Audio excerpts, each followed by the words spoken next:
இது நல்லா கேக்குதா?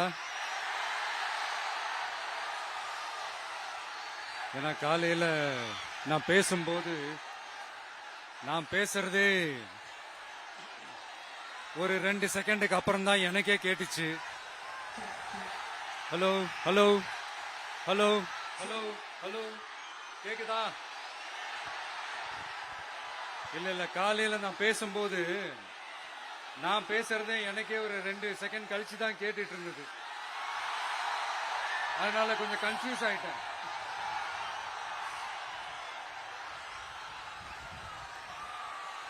ஓகே, முதல்ல போலீஸ் டிபார்ட்மெண்ட்டுக்கு என்னுடைய மனமார்ந்த நன்றிகள். அவங்க இல்லனா அந்த பைபாஸ்ல இருந்து இந்த ஸ்பாட்டுக்கு என்னால வந்திருக்க முடியுமான்னு எனக்கே தெரியல. So once again, thank you so much.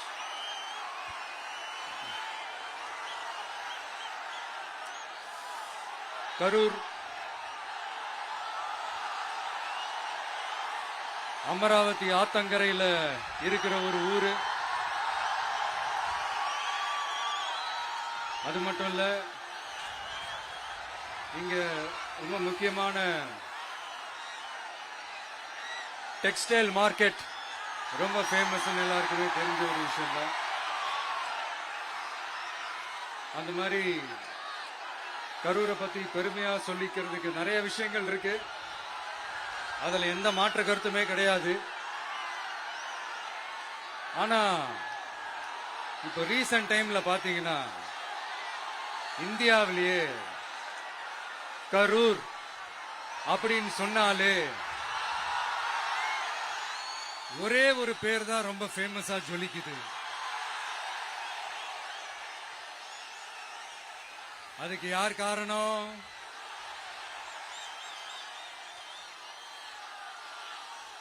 யார் காரணம்னு உங்களுக்கு தான் தெரியுமே. சரி, அதை பத்தி கொஞ்சம் அப்புறமா பேசுவோம். இப்ப நம்ம கரூர் மாவட்டத்தில் இந்த வாக்குறுதிகள்லாம் கொடுத்தாங்கல்ல, அது செய்வோம் இது செய்வோம் எல்லாம் சொன்னாங்கல்ல, அது ஒரு சின்ன லிஸ்ட் தான். அதை ஃபர்ஸ்ட் பார்த்துடலாம்.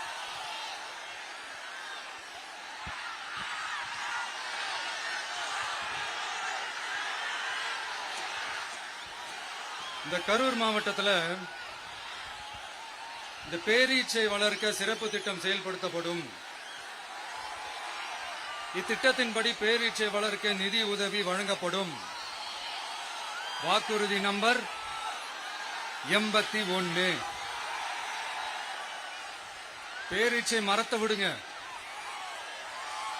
அட்லீஸ்ட் இந்த பேரீச்சை விதையாச்சும் கண்ணில் காட்டினாங்களா? துபாய் குறுக்கு சந்து கதை தான்.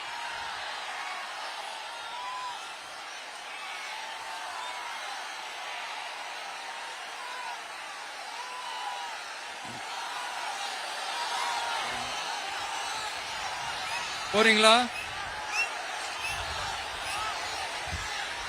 அடுத்து இன்னொரு வாக்குறுதி இருக்கு. கரூர் விமான நிலையம் அமைக்க நடவடிக்கை எடுக்கப்படும்.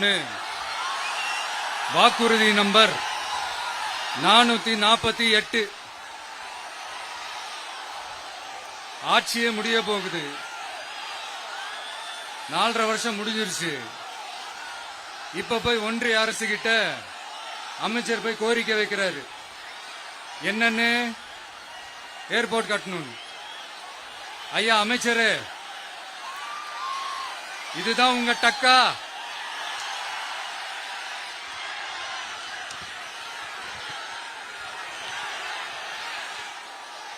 கரூர்ல விமான நிலையம் வந்தா போறீங்களா சார்? போயிடுங்க.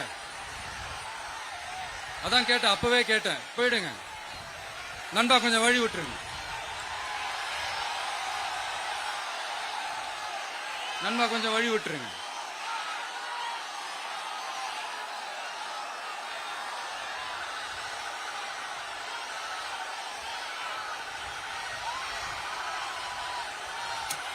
கொஞ்சம் வழி விட்டுருங்க. போயிட்டு போயிடுங்க.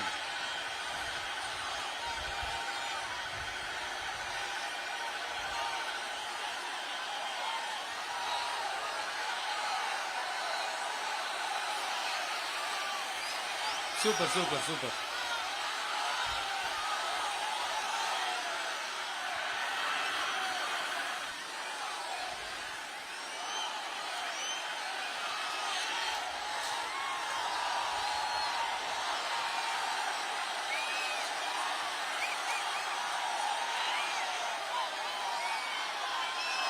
என்னப்பா ஆம்புலன்ஸ்ல நம்ம கொடி இருக்குது?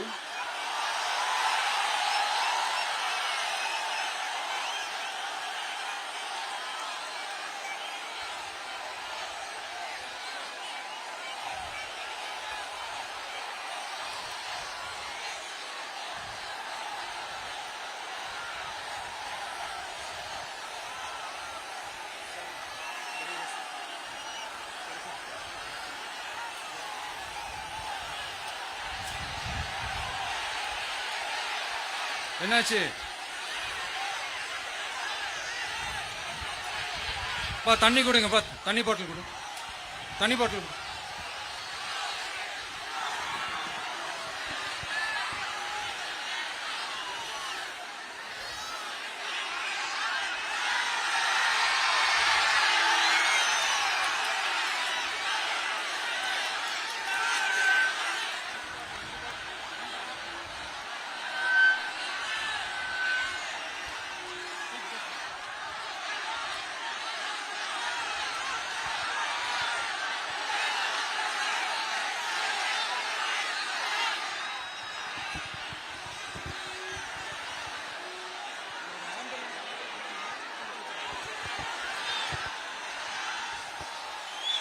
ஜெகதீஷ்,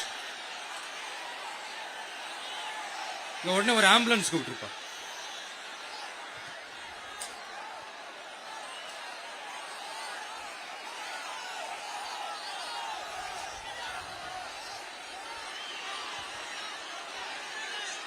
என்ன சொல்றான் அவன்?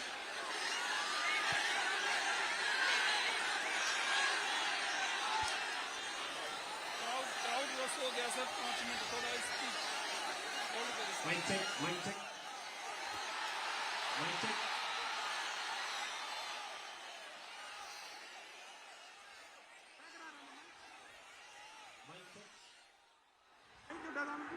வருதா? எப்படி போறது?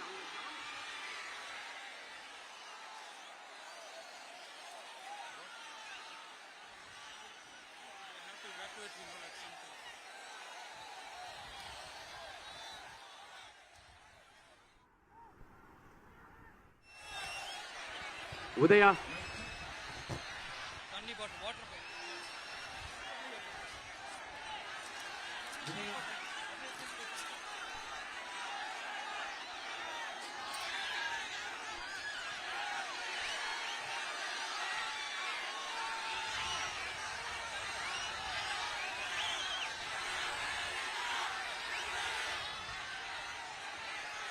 Mic check, mic check.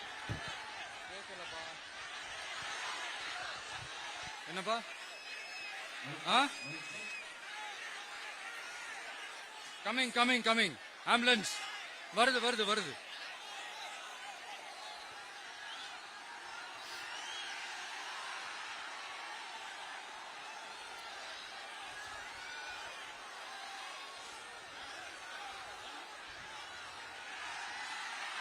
ஒரு ஆதரவு ஆதரவு.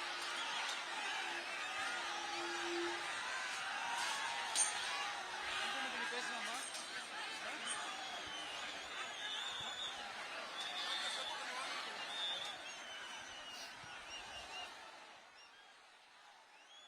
டாக்டர் பிரபு பக்கத்துல வாங்க.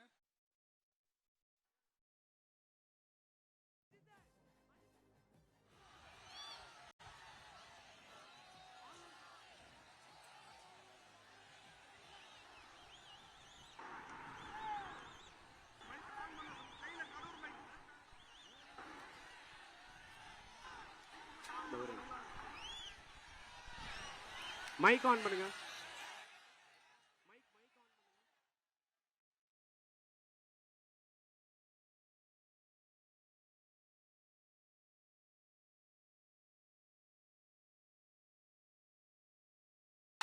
நான் வந்து அந்த ஏர்போர்ட் கட்டுறதை பத்தி சொன்னேன் இல்லைங்களா?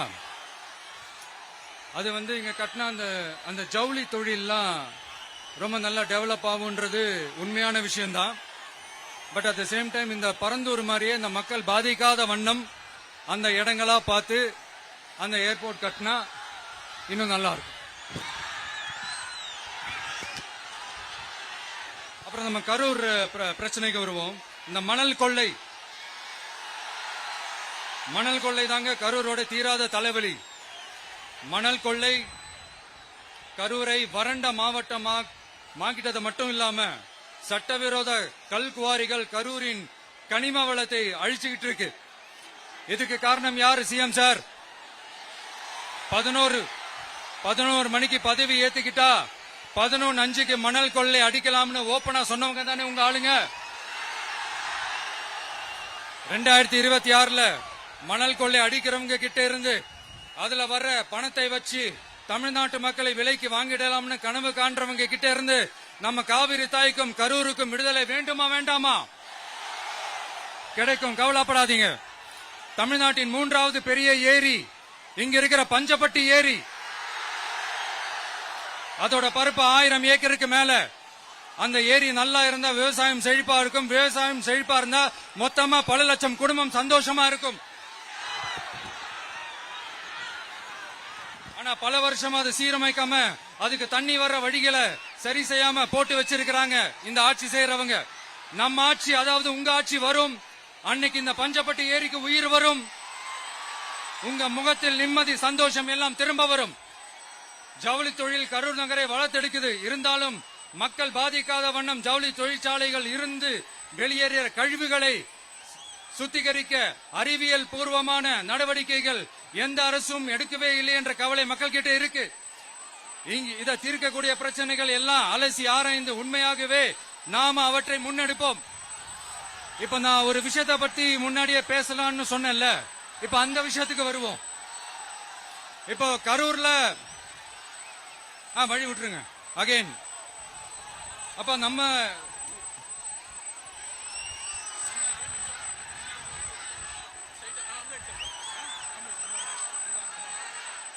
ambulance.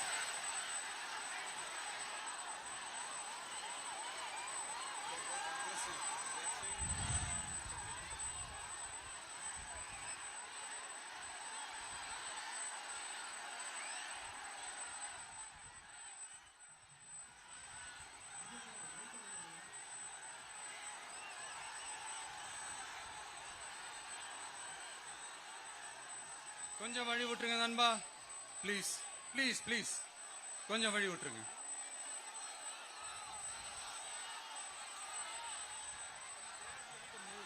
Ask them to move, give the passage to ambulance. Here there is a lot of people down. They have to take them to ambulance. கொஞ்சம் அந்த வழி விட்டீங்கன்னா அந்த ஆம்புலன்ஸுக்கு அவங்களுக்கு கூட்டிட்டு போகணும். அந்த வழி விட்டுருங்க அப்படியே.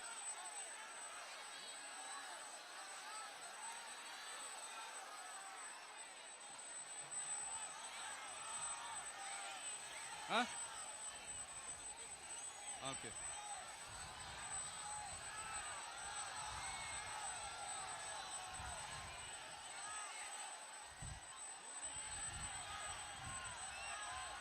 பேசலாமா? கண்டினியூ பண்ணலாமா?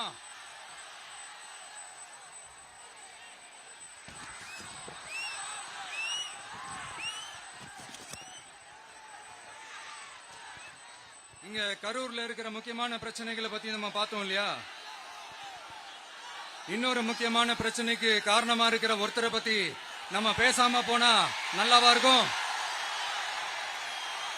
கரூர் வரைக்கும் வந்துட்டு அவரை பத்தி பேசாம போனா நல்லா இருக்குமா? நல்லா இருக்காதுல. எதுக்கு சுத்தி வளைச்சுக்கிட்டு ஸ்ட்ரைட்டா விஷயத்துக்கே வருவோம். இந்த கரூர் மாவட்டத்தில் ஒரு மந்திரின்னு ஒருத்தர் இருந்தார்ல, இப்ப ஒரு மந்திரி இல்ல, ஆனாலும் மந்திரி மாதிரி. நான் யாருன்னு உங்களுக்கு சொல்லிதான் தெரியணுமா என்ன? ஒரு க்ளூ ஒண்ணு கொடுக்கலாமா? பாட்டிலுக்கு 10 ரூபா, பாட்டிலுக்கு 10 ரூபா, பாட்டிலுக்கு 10 ரூபா, பாட்டிலுக்கு 10 ரூபா, பாட்டிலுக்கு 10 ரூபா, பாட்டிலுக்கு 10 ரூபா, பாட்டிலுக்கு 10 ரூபா, பாட்டிலுக்கு 10 ரூபா. இப்ப ரீசெண்டா கரூர்ல ஒரு விழா ஒண்ணு நடத்தினாங்களே, அது என்னப்பா 30 பேர் விழாவா? 30 விழா, சாரிப்பா கன்ஃபியூஸ் ஆயிட்டேன்.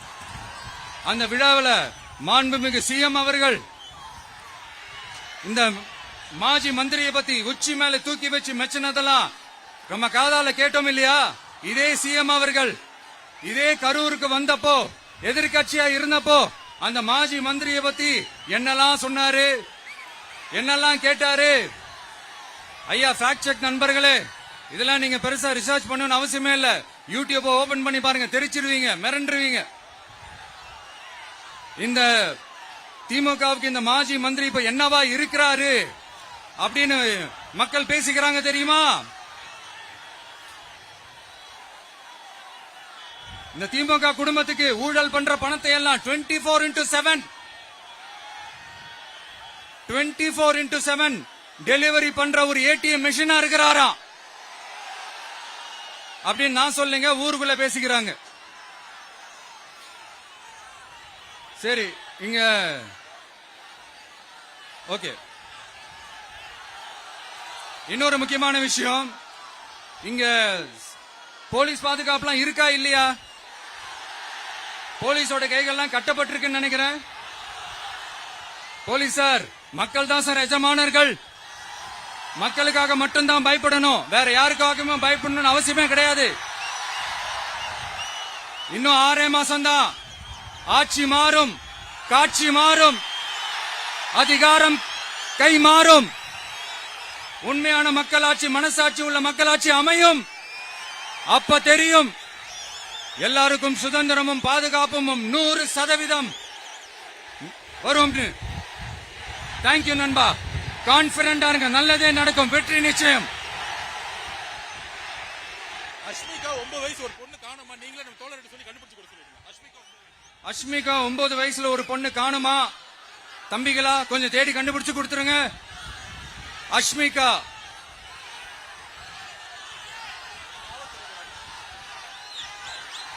Police sir, please sir, please help sir, please. Thank you நண்பா, thank you, see you all, thank you. கான்பிடண்டா இருங்க, நல்லதே நடக்கும், வெற்றி நிச்சயம். மீண்டும் சந்திக்கும் வரை நன்றி, வணக்கம்.